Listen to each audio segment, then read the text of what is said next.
সামনে সরস্বতী পুজো, তাই ভাবলাম আমি আগের বছর কিভাবে अरे ऊपर মায়ের পুজো सामने ही है ना। করেছিলাম কোচিং এ, সেটা তোমাদের সঙ্গে শেয়ার করি। আমি সরস্বতী পুজো আমার কোচিং এরটা নিজেই করে থাকি।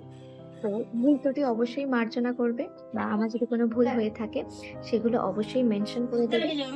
আমি দেখাচ্ছি দেখো কিভাবে আমি পুজো করেছিলাম। আমার কোচিং এর পুজোটা আমি নিজেই করে থাকি, যদিও এই পুজোতে সাহায্য করে আমার বাবা মা সবাই।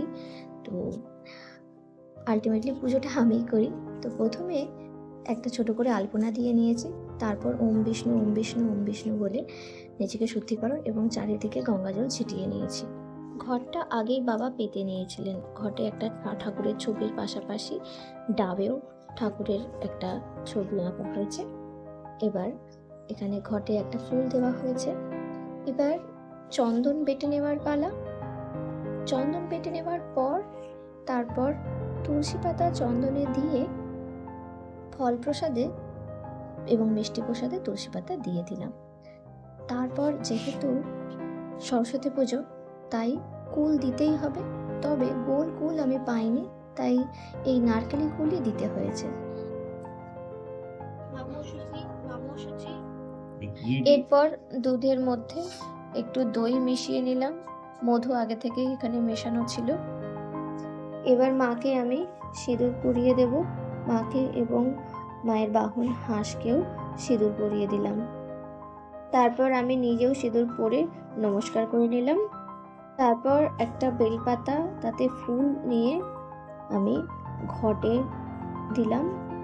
আমি গোল কুল পাইনি, কিন্তু সরস্বতী পূজাতে কুল দিতেই হবে, তো তাই জন্য নারকেলি কুলেই মাকে দিয়েছি। এটা আমি দোয়াতের উপর রেখে দিলাম। সরস্বতী পুজোতে কাঁচা হলুদ দিতেই হয়, তাই একটা বেলপাতার সাথে কাঁচা হলুদ আমি ঘটে দিয়ে দিলাম। তারপর আমি সব জায়গাতে চন্দন নিয়ে ফুল দিয়ে দিলাম, মায়ের পায়ে এবং প্রসাদ আর ঘট সব জায়গাতে আমি ফুল দিয়ে নিলাম। সরস্বতী পুজোতে পলাশ ফুল একদম মাস্ট দরকার, তাই পলাশ ফুল আমি এখানে একটা বেলপাতার সাথে ঘটে দিয়ে দিলাম। এবার মাকে আমি অঞ্জলি দিয়ে নিলাম।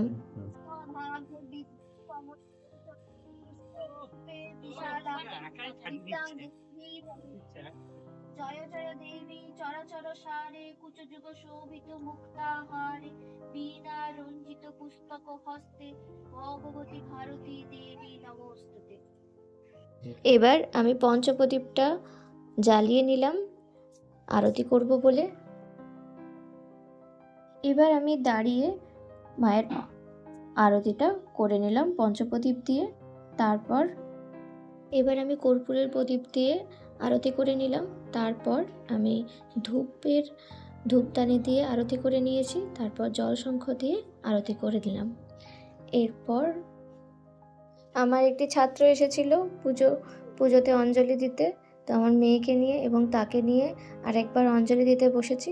কিন্তু আমার মেয়ে এতটাও শান্ত নয়, বা ওর সেই বয়সটাও এখনও হয়নি বোঝার মতো। কিছুক্ষণ আমার কোলে বসে থাকার পর ও কিন্তু আমার কোল থেকে উঠে গেছে।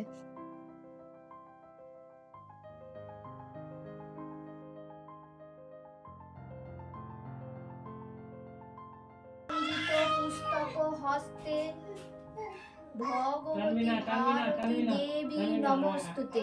ওম ভদ্রকাল্যৈ নমো নিত্যাং সরস্বতী নমো নমো।